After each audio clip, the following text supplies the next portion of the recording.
Yes, good morning po mga katongs. Magandang umaga po. At ayan, nag-i-spray ako ngayon. Nag-i-spray kami ni Greg dito sa Ampalaya at Pipino. Ito yung ini-spray natin, oh. W top, free button at saka starkel. Tatlong combination natin yan. So na-spray naman nila ng Escorto at saka ng Borex nung isang araw. Kaso nung hapon, biglang naulan din nung gabi. So kaya inuulit ko, nagpalipas lang ako ng isang araw. So inuulit ko ngayon. Ito yung nag-aararo, pangatlong araw na po ngayon dito yan. Dalawang araw dito sa Ampalaya, ngayon dito naman sa Sitaw. Ayan, pinalalagyan ko ng kanal sa gitna yung sitaw natin. Dapat mong sa may sili, ganyan yung ginawa natin noon, kaso hindi natin nagawa, hindi natin napalagyan. Kaya ang nangyari nung nag-uulan noon, puro tubig ang loob ng silihan.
Okay mga katong, update ko po kayo dito. So natapos ng araruhin ni Manong kanina to. Then pinapala ko naman kila Bato at saka Aba. Ayan, nagkaroon na siya ng kanal sa gitna. Pinataas ko dito sa tabi ng sitaw. Ayan po yung sitaw natin, patatabahan natin bukas, didilig. Kahapon yung upo pinatabaan ko, como lang naman yan, umaambon-ambon kahapon. Binudburan ko ng calcium at saka 2100. Ayan, kaya bukas ito didilig naman.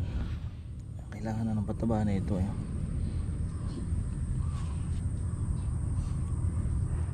At natapos na rin nilang linisin itong talong. Isprayan din namin to ngayon mamaya pagka lumamig pati yung sili. So kanina inisprayan ko yung ampalaya at ayan na, malinis na. Isprayan natin ng fungicide at insecticide. So nalinis yung damo, umakyat yung hanip niya sa taas. Yung pati yung sili, sprayan natin. So ginagawa nila ngayon mga katongs. May tira akong berdana dito nung nakaraan, tapos may konti lang natira sa 2 kilo na negros. Pinagrass cutter ko muna yung damo rito, tapos sabi ko itanim na nila.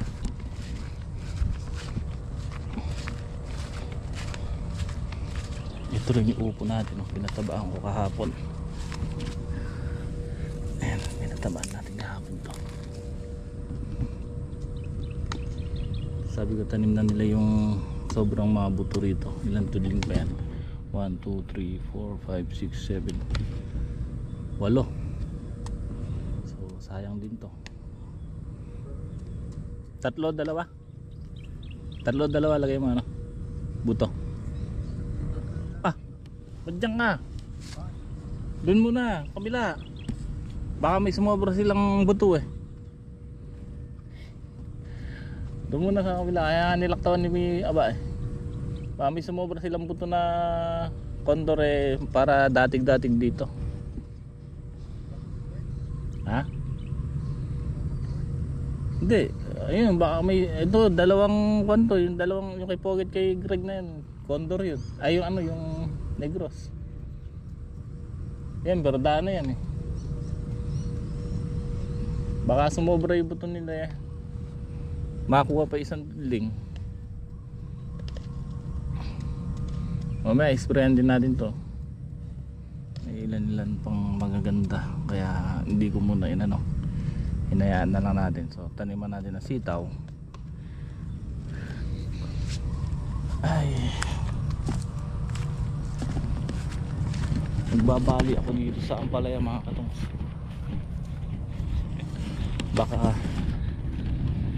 Baka magsalubong yung ampalaya natin, hindi pa tayo makapita sa pipino. Ang bilis nasa taas na.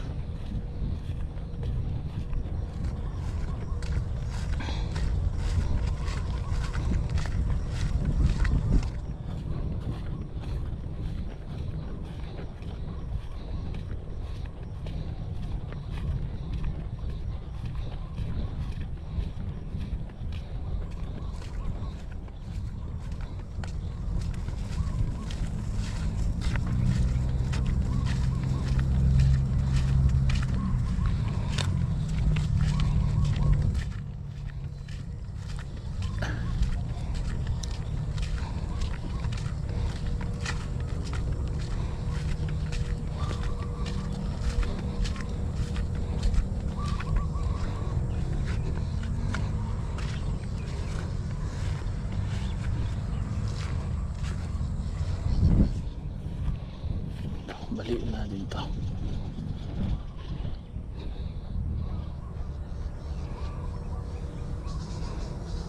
Dito pala, nabaligtad to.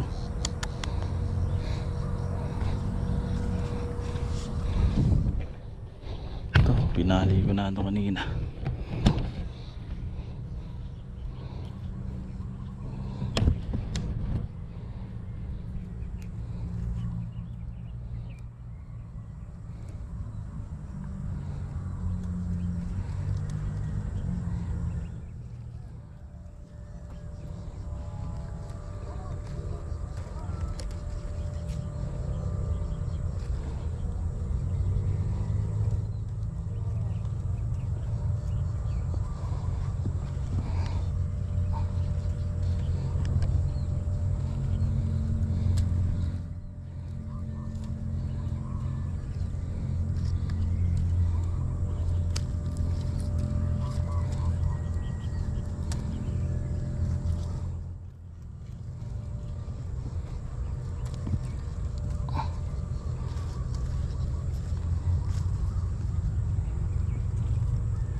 Okay, ayan po mga katongs.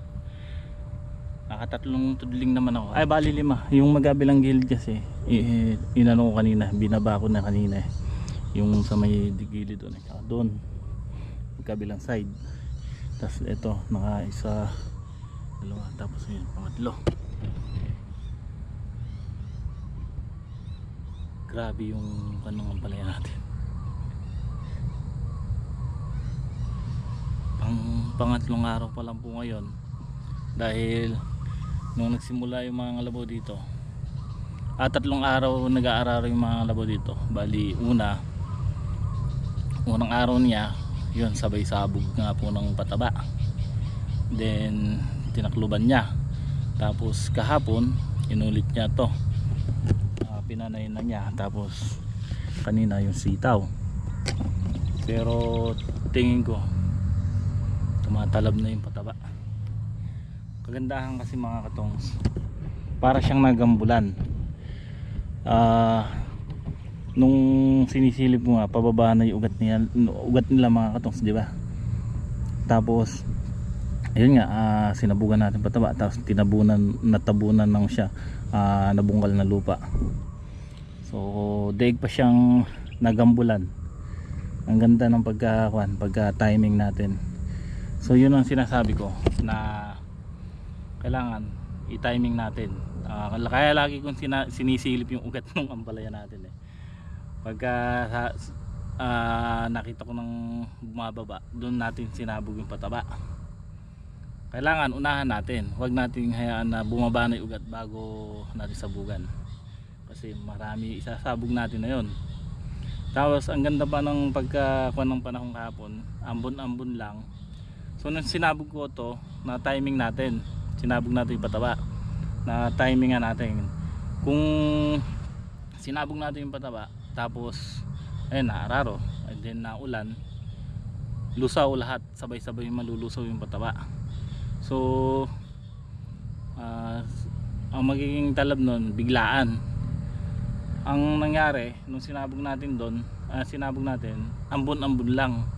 Tapos hindi naman siya naambunan nung sinabog natin. Then nung naibiling na natabunan na, doon umambon lang siya. kumbaga nabasa lang yung lupa niya na sapat lang. Then kahapon ambon lang din. Kanina ala na ambon, maghapon na yung araw, kaya ang ganda ng timing. Sabi ko sinugal lang natin nung nagsabog tayo ng pataba kasi nga may paparating na bagyo, so hindi naman natin ina-expect na mag-iiba direction, so talagang malakas tayo sa taas. Thank you Lord. Ngayon nung nagbababa nga ako mga katong, napakalalaki ng banya, yung sanga, yung banya, yung katawan ang taba, tapos ang dami nang yung baging na sangan nilalabas sa gawing taas. So may ini-experiment tayo mga katungs dito. Kung natatandaan nyo, itong isang diretsyo na ito na sa gitna na may puro poste ng kawayan, kasi ganyan tayo gumawa ng balag pagka maluwang pinupuro natin poste sa gitna, tapos nagsasalit tayo. Ngayon kamukha nito, sasalit na lang tayo sa iba. Ito may tanim to dati pero tinamnan ko kasi nga may sobra tayong punla. Sa ngayon maganda, pero titingnan natin yung magiging kuwan ng bunga, kasi nga ayan, inulit na lang yan, buto sa buto nung una, buto rin nung pangalawa. Kasi tapos ito, ayan, ito yung bakanting daanan sana namin, dinadaanan namin papunta sa Panon, tinamnan ko rin. Ito basal to, so tingnan natin. Pati yung gilid doon, ano yun, pangalawan na rin yun, second cropping, ang palaya din. Kasi may tanim din nung una, ang palaya.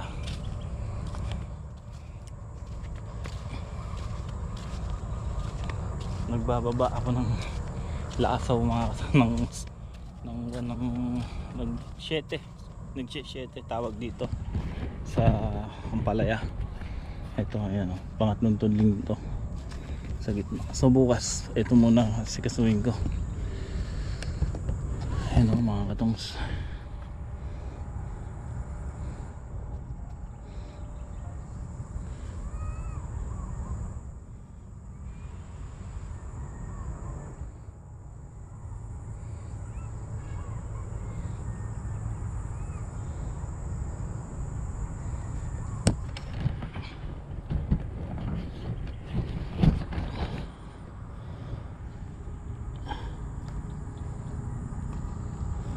obligado nating baliin na.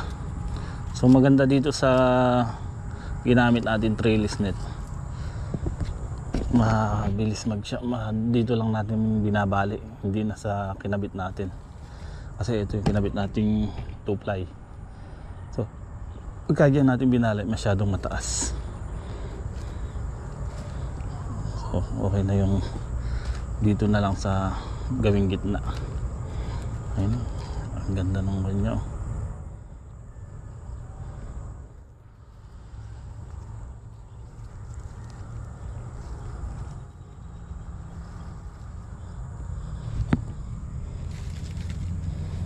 Sa baba dami na rin baging, so balak kong magbawas, kaya lang kinakaba ko malakas yung pataba. Hayaan mo na nating lumagulago.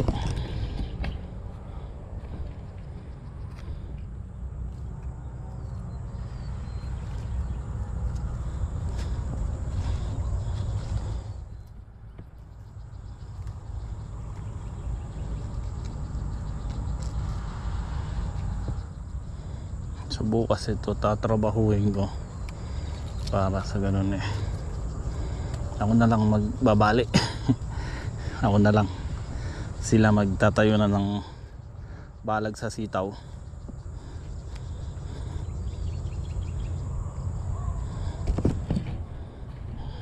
Ganda kasalukuyang kinakain na yung pataba yan.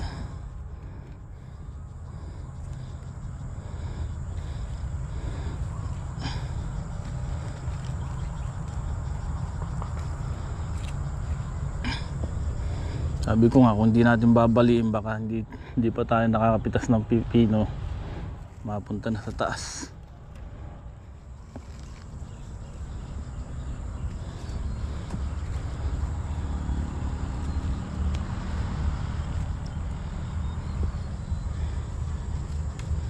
Bukas mayayari ko naman to hanggang tanghali. Balikan na lang to, 12.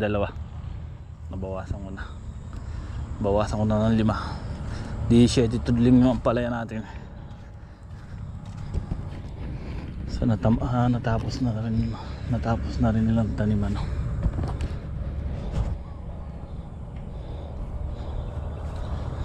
Papataba mo na sila bukas ng maga para sa ganon habang nagkukuhan sila nagbabalag dito, maalsa na yung sitaw.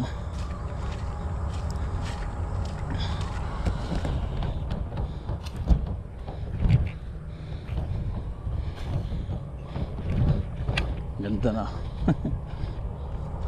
Ay, sitaw.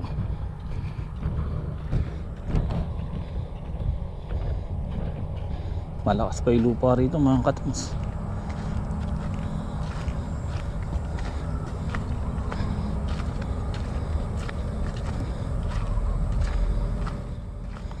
Ito, magkukan tayo dito eh. Hukayin natin yung kanal na ginawa natin doon pababa doon sa kanal na malaki sa gitna.